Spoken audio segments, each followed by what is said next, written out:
Халықаралық бағдарламалар орталығы 2017 жылғы 29 мамыр мен 15 қыркүйек аралығында болашақ халықаралық стипендиясын тағайындау конкурсына құжаттар қабылдайтындығын хабарлайды. Үміткерлерге қойылатын талаптар: дипломның орташа баллы 300, IELTS 5.5 және 5.0, инженерлік техникалық қызметкер санаты үшін.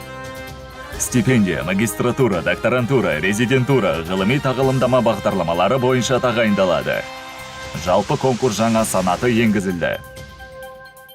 Конкурс 6 кезеңнен тұрады. Уәждемелік және ұсыным хат, шет тілін білуді тестлеу, мемлекеттік тілді білуді тестлеу, кешенді тестлеу, тәуелсіз сараптамалық комиссияның мүшелерімен жеке әңгімелесу, шетелде кадрларды даярлау жөніндегі республикалық комиссияның қарауы.